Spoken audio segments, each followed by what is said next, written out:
ನಮ್ಮ ಸಂಪ್ರದಾಯದಲ್ಲಿ ಎಲ್ಲ ಶಾಸ್ತ್ರಗಳಿಗೂ ಒಂದೊಂದು ಅರ್ಥ ಇದೆ. ಶುಭ ಕಾರ್ಯ ಯಾವುದೇ ವಿಘ್ನ ಇಲ್ಲದೆ ಆಗಲಿ, ಸುಖ ಶಾಂತಿ ಸಮೃದ್ಧಿ ನೆಲೆಸಲಿ, ಮದುಮಕ್ಕಳಿಗೆ ರಕ್ಷಣೆ ಇರಲಿ ಅಂತ ಈ ಕಂಕಣ ಶಾಸ್ತ್ರ ಮಾಡೋದು.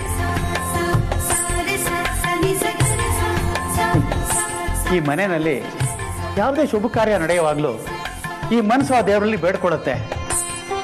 ಈ ಸಂತೋಷ ಸಂಭ್ರಮ ಯಾವಾಗಲೂ ಮನೆಯಲ್ಲಿ ನೆಲೆಸಿರ್ಲಿ ಅಂತ. ಆದರೆ ದೃಷ್ಟಿ ಕೊಟ್ಟಿನ ಥರ ಯಾವಾಗಲೂ ಏನಾದರೂ ಸಮಸ್ಯೆ ಆಗತ್ತಲ್ಲ ಅನ್ಪೂರ್ಣ, ಯಾಕೆ? ಅದನ್ನ ಯಾಕ್ರಿ ತಪ್ಪಾಗಿ ತಿಳ್ಕೋಬೇಕು? ದೃಷ್ಟಿ ಬಿಟ್ಟು ಅಂದಾನ ಇನ್ನೂ ಹೆಚ್ಚಿಸ್ಬೋದಲ್ಲ.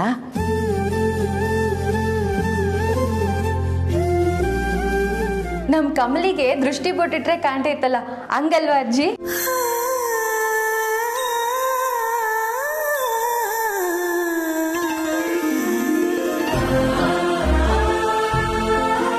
ಚುಮ್ಕಿ ರವಿ, ನೀನ್ ಆಡ್ಕತ್ತಿದ್ಯಾ ಇಲ್ಲ ಹೊಗ್ಲುತ್ತಿದ್ಯಾ ಒಂದು ಗೊತ್ತಾಗ್ತಿಲ್ಲ. ನಿಂಗೆ ಆಡ್ಕತ್ತಿಲ್ಲ, ಅದಕ್ಕೆ ನಾನೇ ಸಾಕ್ಷಿ.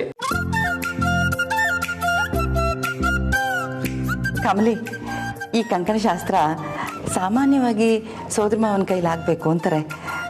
ಆದರೆ ಇವತ್ತು ಈ ಅಜ್ಜಿ ನಿನಗೆ ಕಟ್ತಾ ಇದ್ದಾಳೆ, ಬೇಜಾರಿಲ್ಲ ತಾನೆ? ಅಯ್ಯೋ ಅಜ್ಜಿ, ನಂಗೆ ಅವನ ಕಡೆಯವ್ರು ಯಾರೂ ಇಲ್ಲ, ನೀವೇ ನಂಗೆಲ್ಲ. ನೀವು ಕಟ್ಟೋದ್ರಿಂದ ನಂಗೇನು ಬೇಸರ ಇಲ್ಲ ಅಜ್ಜಿ. ನೀವೇನಾರ ಮಾಡ್ತಿದ್ದೀರಾ ಅಂದ್ರೆ ಅದಕ್ಕೊಂದು ಅರ್ಥ ಇರ್ತೈತೆ ಅಂತ ನಂಗೆ ಸಂದ ಗೊತ್ತು. ಕಟ್ಟಿ ಅಜ್ಜಿ. ಆದ್ರೆ ಅಜ್ಜಿ, ಕಮಲಿಗೆ ಒಂದೇ ಒಂದ್ ಬೇಸರ ಅಂತೂ ಆಗಿರ್ತೈತೆ. ಏನೇ ಅದು? ಆದಷ್ಟು ಬಿರ್ನೆ ನನಗೂ ರಿಸಿ ಸಾರ್ಗೂ ಮದ್ವೆ ಮಾಡಿ ಕಳಿಸ್ಬಿಡಿ. ಈ ಶಾಸ್ತ್ರ ಅದು ಇದು ಅಂತ ಸ್ಯಾನೆ ಟೈಮ್ ತಕ್ಕಬೇಡಿ ಅಂತ ಇರ್ತೈತೆ. ನಿಂಗೆ ನಿನ್ನ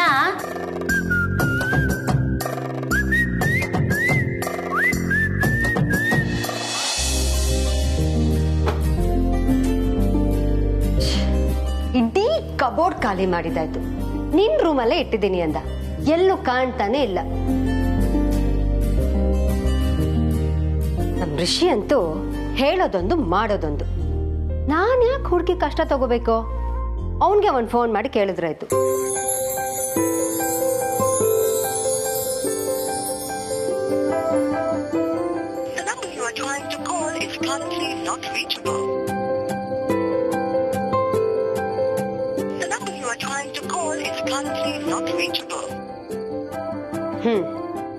ಇತ್ತೀಚೆಗೆ ಎರಡೆರಡು ಸಿಮ್ ಇಟ್ಕೊಂಡು ಸುತ್ತಾ ಇದ್ದಾನೆ ಇವನೊಬ್ಬ. ಒಂದ್ ನಂಬರಲ್ಲಿ ಕಮಲಿ ಜೊತೆ ಯಾವಾಗ್ಲೂ ಹೊಟ್ಟೆ ಹೊಡೆಯೋದು, ಇನ್ನೊಂದು ನಂಬರ್ ನಾಟ್ ರೀಚಬಲ್. ಆ ನಂಬರ್ಗೆ ಕಾಲ್ ಮಾಡ್ತೀನಿ.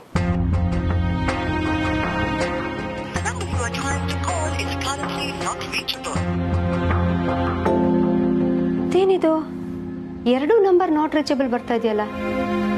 ರೂಮ್ನಲ್ಲೇ ಇದ್ದಾನೆ, ಫೋನ್ ಮಾಡಿ ಕೇಳೋಣ ಅಂತ ಟ್ರೈ ಮಾಡಿದ್ರೆ ಹೀಗೆ ಆಗ್ತಿದ್ಯಲ್ಲ. ನಮ್ಮನೆ ನೆಟ್ವರ್ಕ್ ಪ್ರಾಬ್ಲಮ್ ಯಾವಾಗ್ಲೂ ಆಗೋದಿಲ್ವಲ್ಲ. ರಾಯರು ಫೋನ್ ನ ಸ್ವಿಚ್ ಆಫ್ ಮಾಡಿ ನೆಮ್ಮದಿಯಾಗಿ ಮಲಗ್ಬಿಟ್ಟಿರ್ತಾರೆ ಅನ್ಸುತ್ತೆ. ಮಾಡ್ತೀನಿ.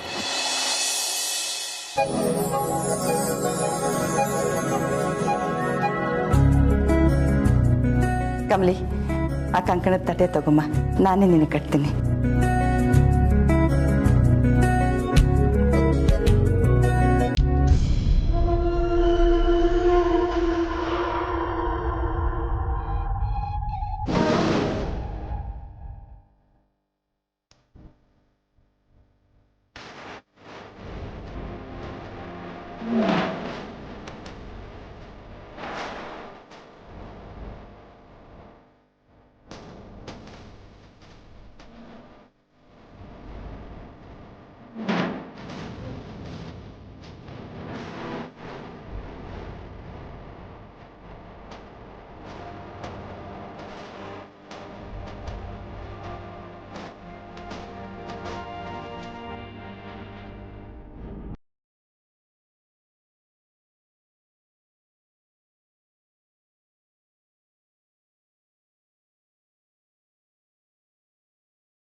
ರಿಷಿ ರಿಷಿ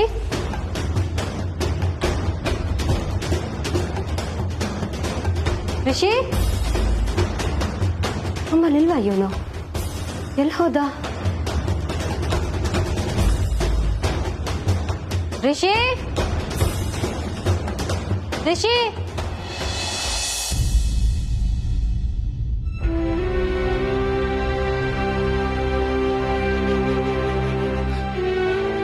ಅಜ್ಜಿ ಯಾಕೆ ಹಿಂಗಾಯ್ತು ಇದು ಅಪ್ಸಕ್ ನಾಲ್ವರ ಕೈ ತಪ್ಪು ಕೆಳಗೆ ಬಿದ್ದಿದೆ ಅದನ್ನ ಯಾಕೆ ಅಪ್ಶಕನ ಅನ್ಕೋತೀಯ ಕಮಲಿ ಏನೂ ಆಗಲ್ಲ ಭಯ ಪಡ್ಬೇಡ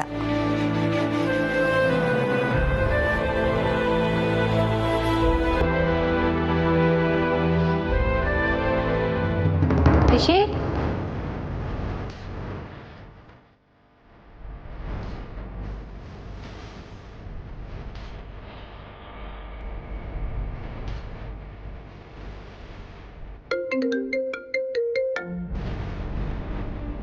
ತಾರವ್ರು ಫೋನ್ ಮಾಡಿದಾರಲ್ಲ ಹಲೋ ಹೇಳಿ ತಾರವ್ರೆ ಅನ್ನಪೂರ್ಣಮ್ಮ ಅವರೇ ರಿಷಿ ಬೆಳಗಿಂದ ಕಾಣ್ತಾ ಇಲ್ಲ ಕಮಲಿನ ನೋಡೋಕಲ್ಲ ಏನಾದ್ರೂ ಬಂದಿದ್ದಾನ ಅಂತ ಕೇಳೋಕ್ ಫೋನ್ ಮಾಡಿದೆ ರಿಷಿನಾ ಇಲ್ಲಿಗೆ ಬಂದಿಲ್ವಲ್ಲ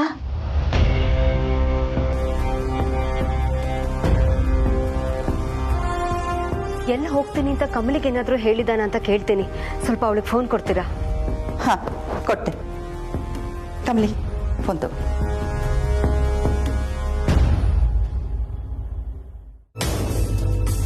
ಹೇಳಿ ಮೇಡಮ್ ಕಮಲಿ ಇಂಥ ಕಡೆ ಹೋಗ್ತಿದ್ದೀನಿ ಅಂತ ರಿಷಿ ನಿನ್ನ ಹತ್ರ ಏನಾದ್ರೂ ಹೇಳಿದ್ನಾ ಅವ್ನ ಮನೇಲೆಲ್ಲೂ ಕಾಣ್ತಾ ಇಲ್ಲ ಇಲ್ಲ ಮೇಡಮ್ ಏನು ಹೇಳಿಲ್ಲ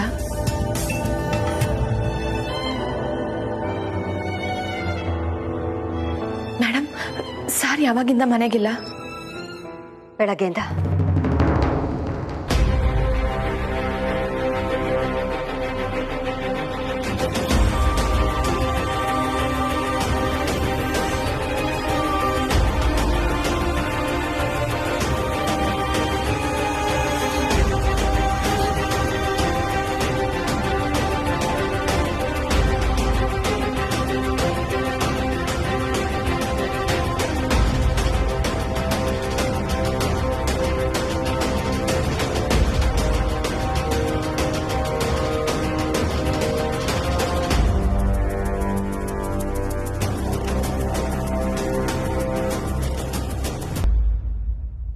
ರಮೇಶ್ ರಿಷಿನ ನೋಡಿದ್ರಾ ನೋಡ್ದೆ.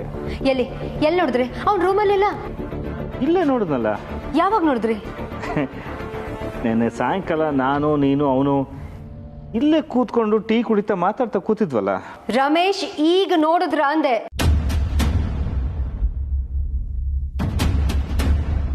ಇಲ್ಲ ಈಗ ನೋಡ್ಲಿಲ್ಲ. ರಮೇಶ್ ನಿಮ್ಗೆ ಯಾವಾಗ್ಲೂ ತಮಾಷೆನೇನಾ? ಸೀರಿಯಸ್ ಆಗಿ ಇರೋಕೆ ಬರಲ್ವಾ ನಿಮ್ಗೆ? ರಿಷಿ ಎಲ್ಲೂ ಕಾಣ್ತಾ ಇಲ್ಲ. ಮನೆ ಎಲ್ಲ ಹುಡುಕ್ತೆ, ಅವ್ನ ಮೊಬೈಲ್ ಕೂಡ ನಾಟ್ ರೀಚಬಲ್ ಬರ್ತಾ ಇದೆ. ಹಾಸಿನಿ, ನೀನೇನಾದ್ರೂ ರಿಷಿ ನೋಡಿದ್ಯಾ? ಇಲ್ಲ ಅತ್ತೆ, ಬೆಳಗ್ಗೆಯಿಂದ ನಾನು ನೋಡಿಲ್ಲ.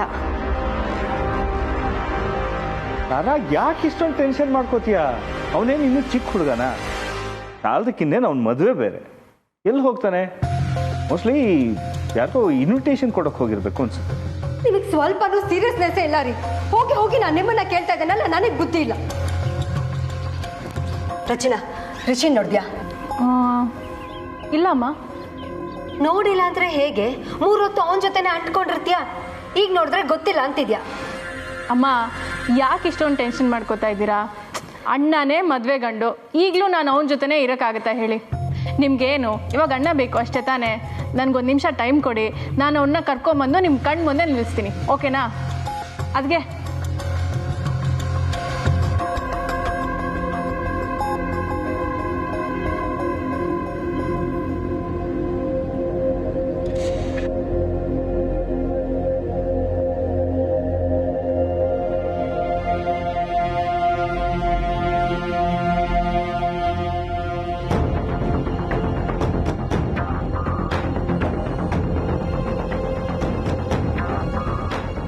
ಮುಂದೆ ತಂದು ನಿಲ್ಲಿಸ್ತೀನಿ ಅಂದೆ. ಅಮ್ಮ, ಅಣ್ಣ ಮನೇಲಿ ಎಲ್ಲೂ ಕಾಣ್ತಾ ಇಲ್ಲ. ಯಾರಿಗೆ ಫೋನ್ ಮಾಡಿದ್ರು ಗೊತ್ತಿಲ್ಲ ಅಂತ ಹೇಳ್ತಿದ್ದಾರೆ.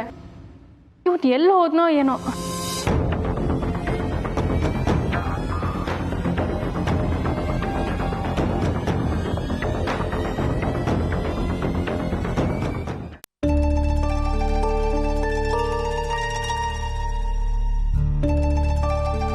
ಅನ್ಪೂರ್ಣ, ಈ ವಿಚಾರದಲ್ಲಿ ನಾನು ಎಷ್ಟೇ ಸಮಾಧಾನ ಮಾಡಿದ್ರೂ ನೀನು ಹೇಳ್ದಾಗ ಆಗಲ್ಲ.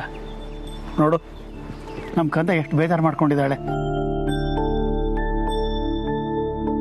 ಹೋಗು, ಸಮಾಧಾನ ಮಾಡೋಗು.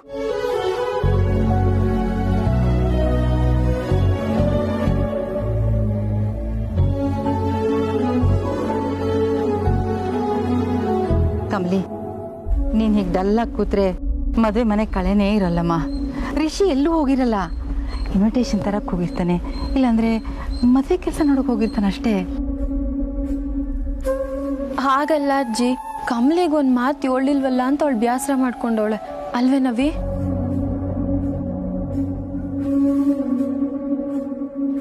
ಪುಟ, ಚಿಕ್ಕ ಪುಟ ವಿಷಯಕ್ಕೆಲ್ಲ ಚಿಂತೆ ಮಾಡ್ತಾ ಕೂತ್ಕೋಬೇಡ. ರಿಷಿ ಬೇಕು ಅಂತ ಹೀಗೆಲ್ಲ ಮಾಡಿರೋದಿಲ್ಲ. ಅವ್ರ ಮನೆಯವರು ಸುಮ್ಮನೆ ಗಾಬರಿ ಆಗಿರ್ತಾರೆ. ನೋಡ್ತಾ ಇರು, ಇನ್ನು ಸ್ವಲ್ಪ ಹೊತ್ತಿಗೆ ಮೆಸೇಜು ಫೋನೋ ಮಾಡ್ತಾನೆ. ಅಲ್ಲ, ಬೆಳಗಾದ್ರೆ ಮದುವೆ ಇಟ್ಕೊಂಡು ಇನ್ನೆಲ್ಲಿಗೆ ಹೋಗಿರ್ತಾನ ಅವನು?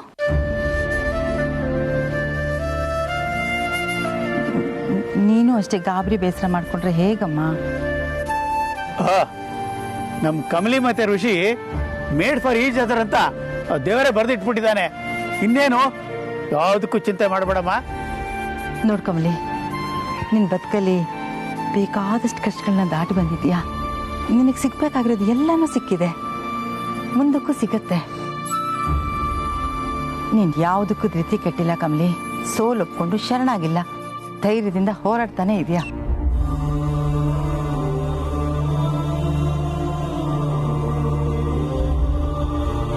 ಹೋರಾಟಗಾರ್ತಿ ನನ್ನ ಮುದ್ದು ಮೊಮ್ಮಗಳು ಹೀಗೆ ಡಲ್ಲ ಕೂತಿದ್ರೆ ನಾವೆಲ್ಲ ಏನು ಮಾಡೋಕ್ಕಾಗತ್ತೆ ಹೇಳು? ನಾವೆಲ್ಲ ನೆಮ್ಮದಿಯಾಗಿರ್ತೀವ ಹೇಳು?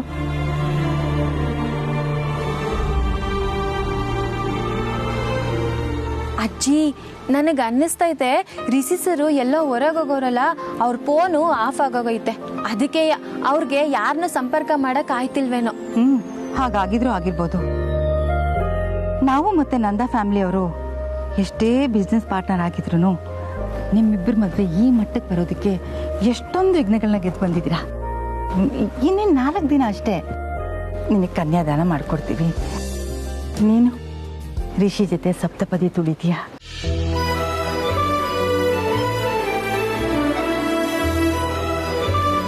ಮುಂದಿನ 7 ಜನ್ಮಕ್ಕೂ ರಿಷಿ ನಿನ್ನವನಾಗ್ತಾನೆ.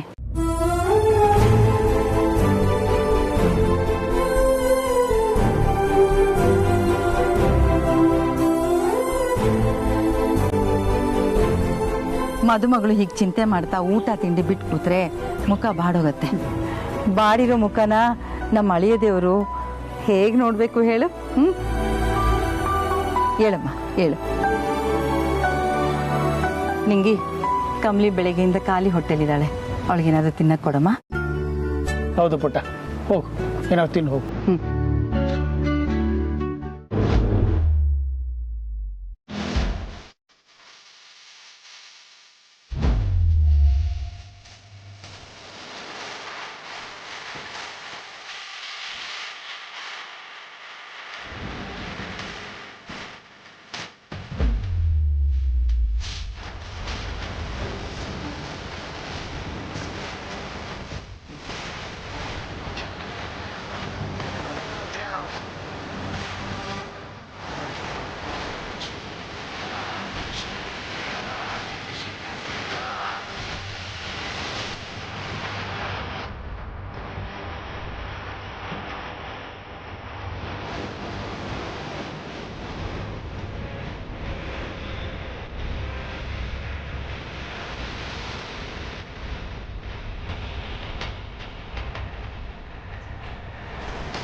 ಬಂದ ಅನ್ಸುತ್ತೆ. ಬನ್ನಿ. ರಿಷಿನೇ ಬಂದಿರಬೇಕು.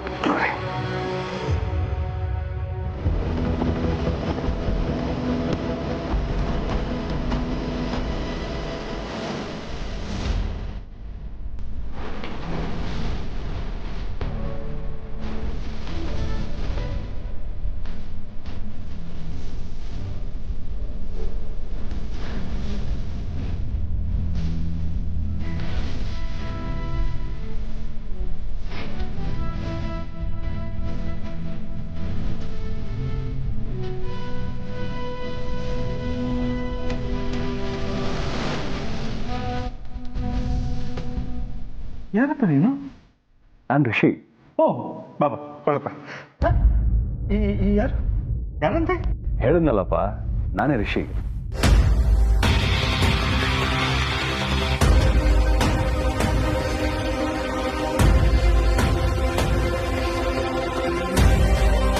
ಹೇ, ಯಾರಪ್ಪ ನೀನು? ಆಟ ಆಡಿಸ್ತಾ ಇದ್ಯಾ? ಹೇರು,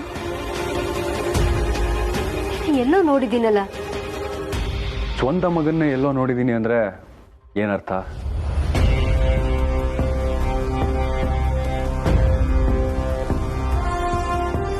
ನೋಡಿ, ಈಗಲೇ ನಾವು ಋಷಿ ಇಲ್ಲ ಅಂತ ಟೆನ್ಷನ್ ಆಗಿದ್ದೀವಿ. ಯಾರು ನೀವು? ನಾನು ಯಾಕೆ ತಮಾಷೆ ಮಾಡಲಿ ಅದಕ್ಕೆ?